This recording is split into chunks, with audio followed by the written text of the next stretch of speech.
Okay, we're going to try this again and see if I can manage to get sound through this whole video. Here's an introduction to differentiability. I know we've already talked about some ways to take the derivative, but we're going to take a step back and look at when a function is differentiable, because there are times when you have points on a graph where the derivative does not exist.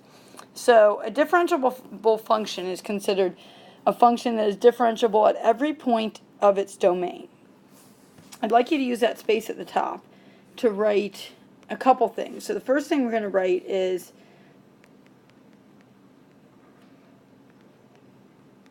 if f prime of x exists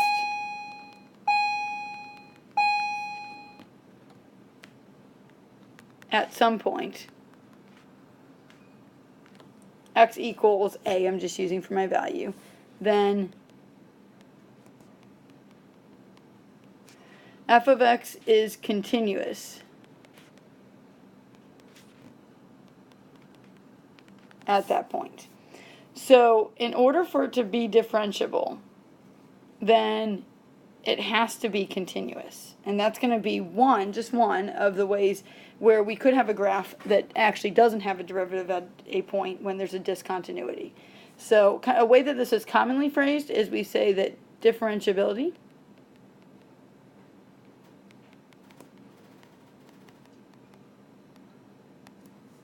implies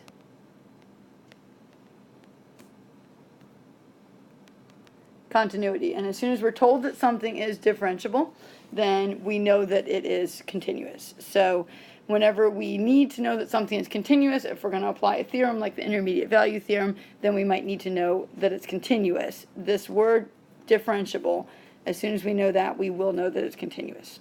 Okay? You probably have enough room in that space. I don't, so I'm going to move over here to, let's make a quick list of ways in which a function could not have, the derivative could not exist.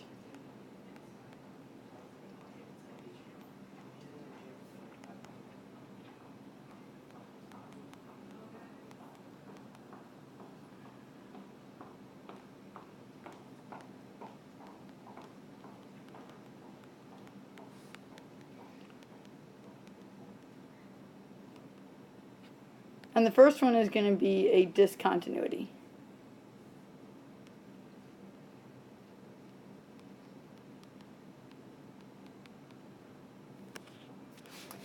So this could be anytime you have a piecewise graph, but we also have times when we have asymptotes and we have discontinuity when we have a hole in the graph, because what's happening is you have a disconnect.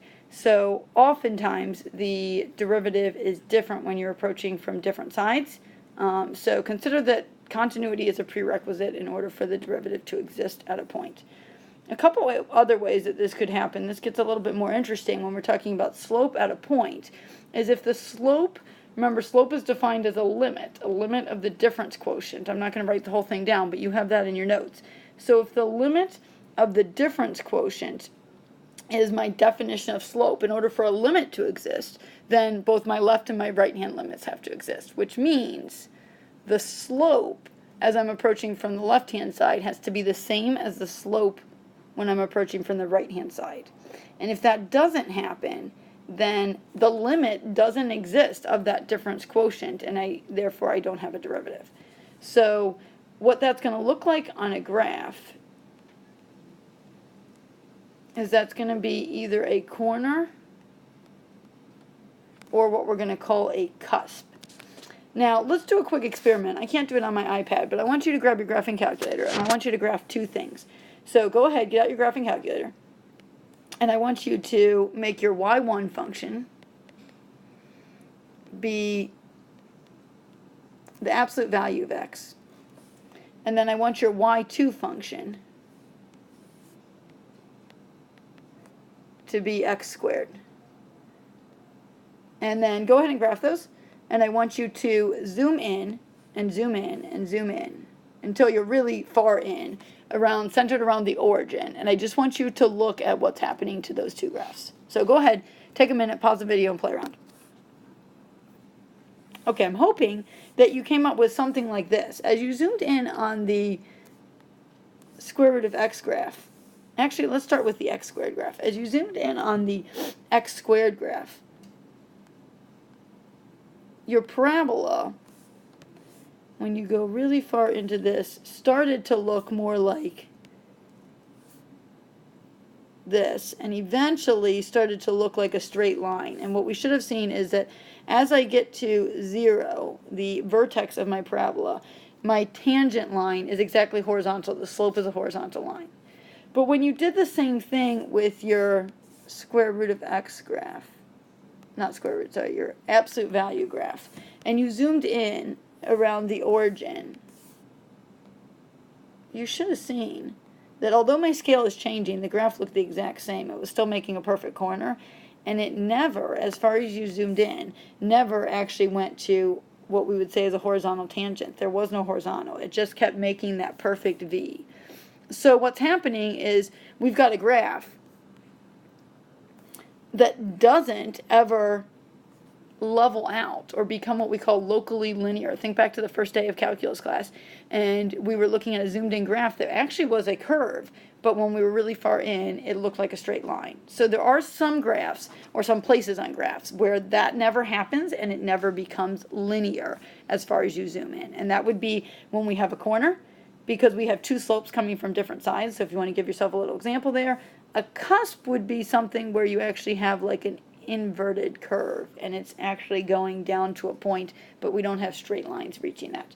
And you may or may not have seen that so far. I'll give you an example in a minute of what the equation could look like for that kind of a graph. There's one other way that we could have a case of the derivative not existing, and that would be if we have a vertical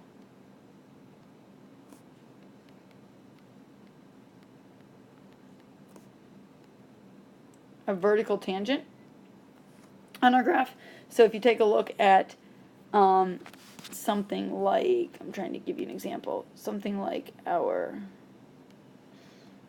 you should recognize that graph. That would be our cube root graph. There is a place where that graph completely straightens up and we end up with an exactly vertical line. So think back to Algebra 1 class. Horizontal line has a slope of 0. Vertical line has a slope that we say is undefined. So if derivative is slope, which it is, when I have an undefined slope, that means that my derivative does not exist, or my derivative is undefined. Okay? So those are some examples of how we could not have a derivative. What I want you to do now is I want you to go ahead and look at the examples that are there, and I want you to use that list and see if you can answer the question of which of the following functions are continuous, that's really last chapter, which are differentiable, and you might have some that are both or some that are neither of those. Okay, so why don't you pause the video, and why don't you go ahead and work that out, and then you can check back in and see how you did. Okay, hopefully you are ready to check in. If not, pause the video again and keep working. But here are some answers for us to take a look at and do a quick discussion of. So let's start with the neither cases, and that's really, if you said it's not continuous, then it won't be differentiable. So I'm really looking for points of discontinuity. So obviously A, graphs don't meet. B is also discontinuity. The limit exists, but the limit is not equal to the functional value because there isn't a functional value. So I'm thinking back to that three-part definition of continuity. Or just thinking of I would have to pick up my pencil to get to the next point.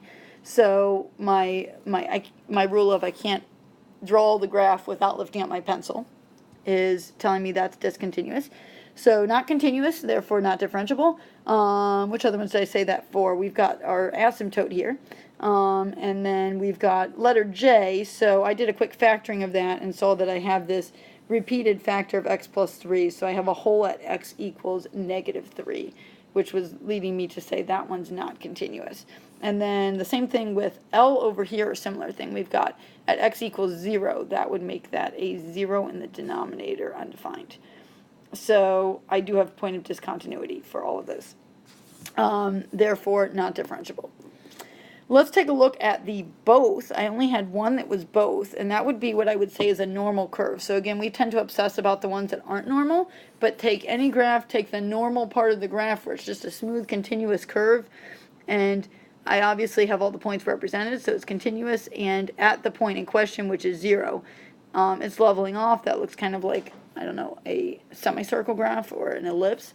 and we've got just a smooth connection there. So the graph is going to take on every slope that it could as you kind of move from one point to the next. It's just going to keep gradually changing the slope.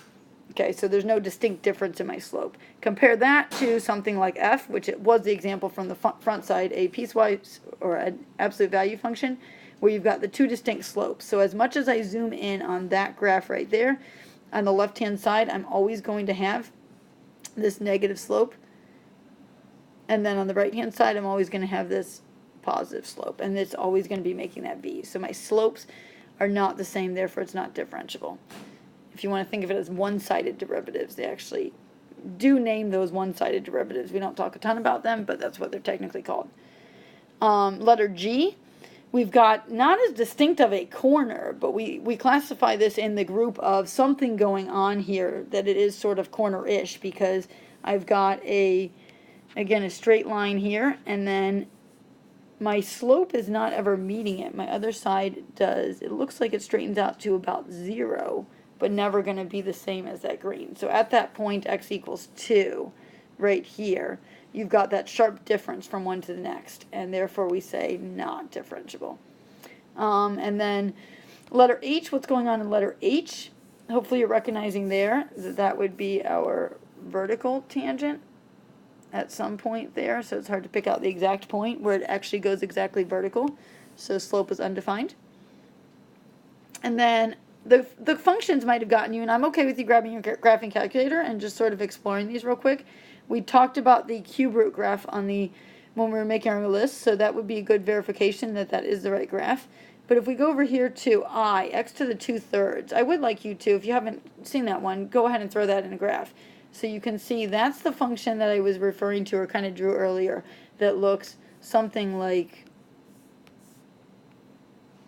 this. That was a bad example. Let's fix that. Try again. Something like this when you graph it. Almost like a funnel, I guess, that it's making.